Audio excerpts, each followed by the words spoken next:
Okay, we have the British in control of the core of the Middle East, along with the French.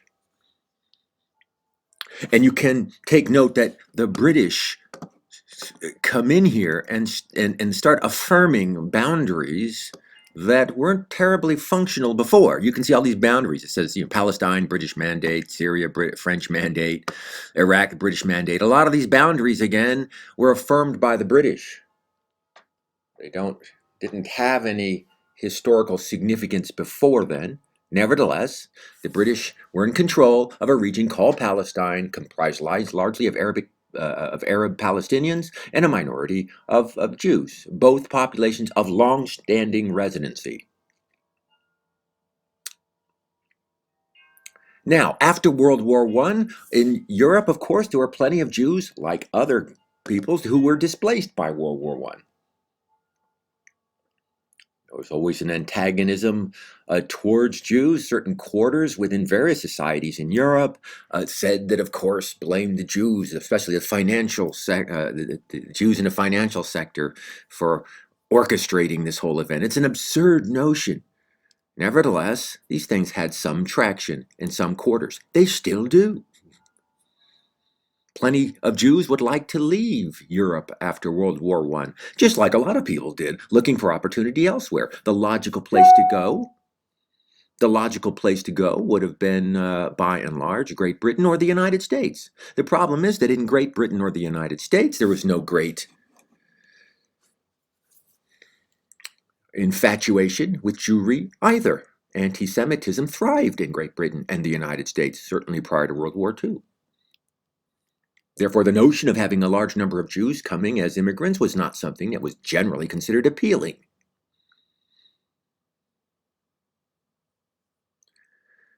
This results in a policy, or contributes, I say, to a policy that is fundamentally important and that you'll need to know.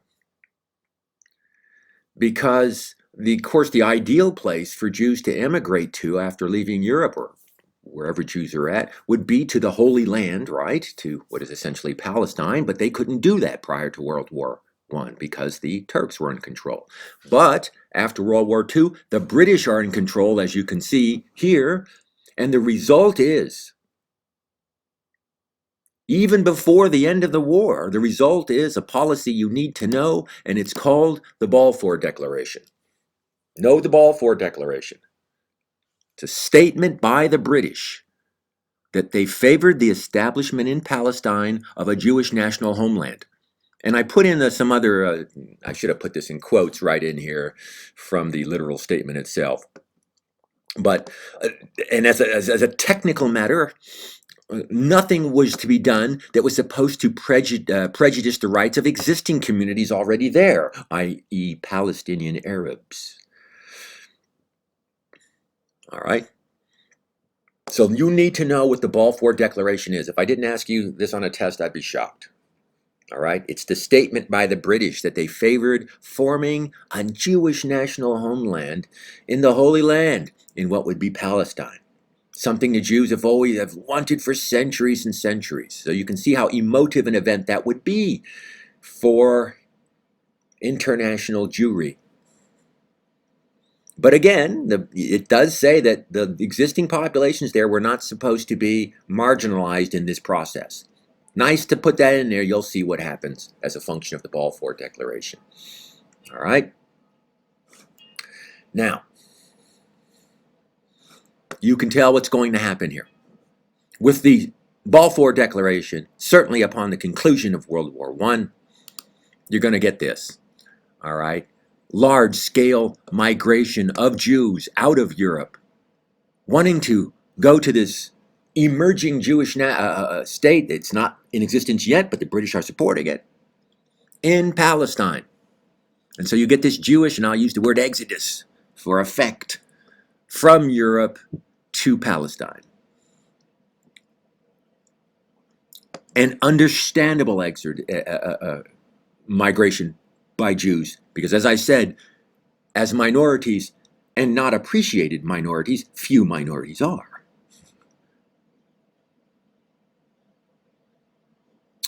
You could understand how they would want to go to a state where they are a majority, an emerging state that where they are a majority, such as to have their property and human rights protected.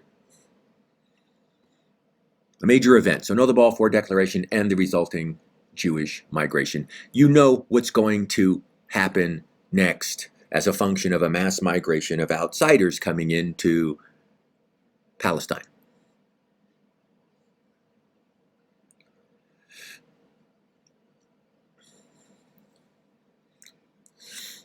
This was the flag of the British Palestinian Mandate, the British now allowing in a mass migration of Jews. The result is predictable, all right, as you can see here. There's going to be massive conflict between existing populations in Palestine and incoming Jews. Russia coming in under the British watch. Palestinians would be displaced. Always keep in mind that these Jews who were migrating in weren't ordinary Jews. They tended to come, by and large, from urban areas. That means they tended to have skills. They tended to have connections to people back home with resources. These are migrants with skills from the developed world. These are, in other words, very competitive migrants. When they come in, they have superior skills to the existing populations in Palestine. Unlike most migrants who migrate to a new state, say to the United States, most of them are not coming in with more skills than the average population in the resident country. So you can understand how there's going to be conflict. And when I say conflict, let's not be simple about this. There are numerous ways of existing populations losing their land and their status. It's not just simply people coming in with a gun and saying, get off, or something like this. All right? You can have migrants coming in and the authorities say, fine, we're going to have to, as all states do, tax populations, usually based on their land. We just raise taxation. Taxation is going to put stress as you raise and raise more taxation. Just like you see with gentrification here in the developed world, whatever, a lot of people cannot hold on and will have to sell their property. And those are going to be people of lesser economic status. That's one way. Another way would be saying to a resident, let's say Palestinian Arab, well, you say that's your piece of land? And the Palestinian Arab says, yes, my father's mother's fathers, all buried there. There you can see them. And the authorities say, well, fine, we can accept that. Do you have some documentation of that? No, but it's a manifest fact. Well, sorry, with no documentation, you don't have mandate or control of that land. Goodbye.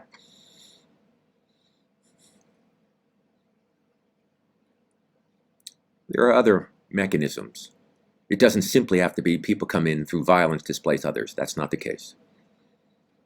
What the resident population of Palestinian Arabs, coupled with a minority of Jews, find themselves in a position of being beleaguered by immigrants who are exceptionally competitive economically.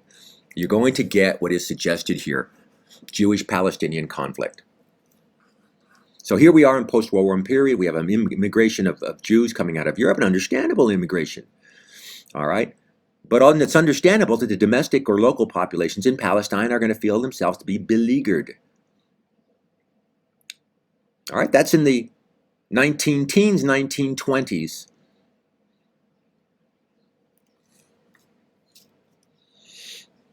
Situation is only going to get worse. At the end of the 20s, in 1929, you have the Great Depression, a collapse in global capitalism. That's going to cause a displacement of yet more people looking for opportunity elsewhere.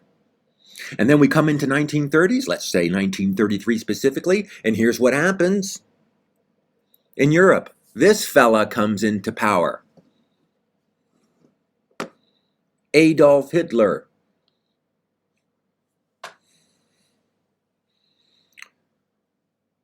Elected Chancellor of Germany. 33, I believe. And his policy towards Jews is well known. In fact, he fought in World War I, and he was one of the numerous Germans who were outraged that Germany had lost the war, especially since they had won on the Eastern Front, defeating the Russians, essentially at the Battle of Tannenberg. And on the Western Front, they were not on German territory. The front lines, the trench warfare, the trenches were in the Low Countries and in France. They weren't in Germany. And so, why should the Germans have surrendered ultimately? Simplistic to look at things that way, but that was the status quo. And to the simpletons who observe these type of things, yes, that makes sense. Why did we surrender when we were on their territory and we had won an Eastern Front? It must be because there's something unseen occurred. And of course, people like Hitler, who was blinded for a short period in World War I, blamed it must be a conspiracy of Jewish capitalists who stabbed us in the back. Look, if nobody else was providing an explanation for a defeat, even bad explanations gain traction, and that was the case here, especially during the Great Depression. After the Great Depression, when everybody was seeing that that capitalism had essentially collapsed, and therefore high-profile minorities like a Jewish population in the financial sector would gain a disproportionate amount of the blame. These are all ridiculous overstatements, but they gain traction when people feel desperate.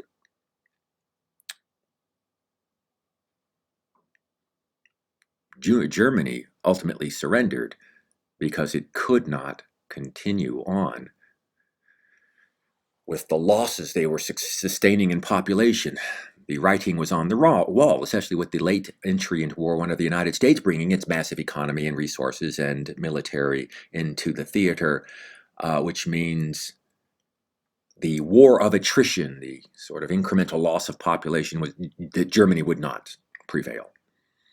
It could not sustain domestically this type of economic and population pressure. But that's too long an explanation. It's easier to have a stereotype. And so, of course, Jews were blamed for that. Hitler comes into power in 1933.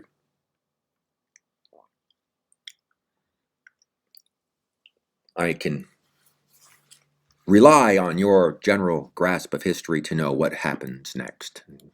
All right, you do not need to know the fineries.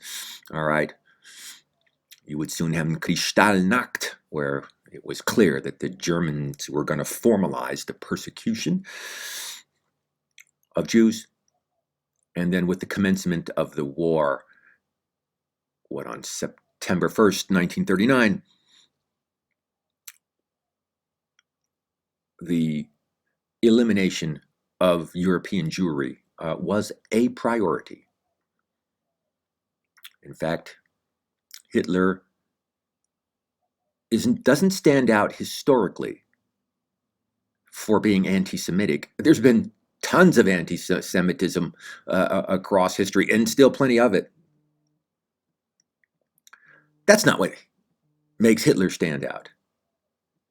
What makes Hitler stand out is that he used industrial machinery to carry out his policy of anti-Semitism. Industrial production, the assembly line, where humans don't produce products, machine produce products, humans work the machine. Industrial production was seen as the salvation of humanity, able to produce sufficient wealth and opportunity and employment for the masses. It was a source of great optimism. And then here comes an individual like this who actually uses the assembly line technique for mass murder. That's what makes Hitler stand out. And prominent amongst his victims, not unique amongst his victims, but prominent amongst his victims was Jews, which I believe 6 million would be massacred, industrially murdered in this fashion. Plenty of others were also killed, about 5 million others by and large, but Jews were clearly high profile in that process. You understand why the rise of Hitler is going to make the escape from Europe even of greater prominence.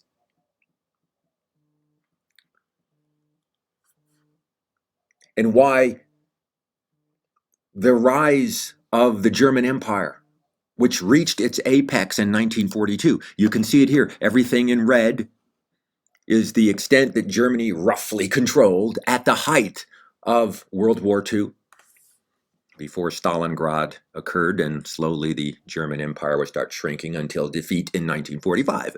All right? But you can understand with Hitler's policies of the elimination of Jewry through industrial murder factories, that there's going to be even a greater desire by Jews to get out of Europe, get out of these states that will never secure their human rights, and go somewhere else, and the door is open to go to Palestine.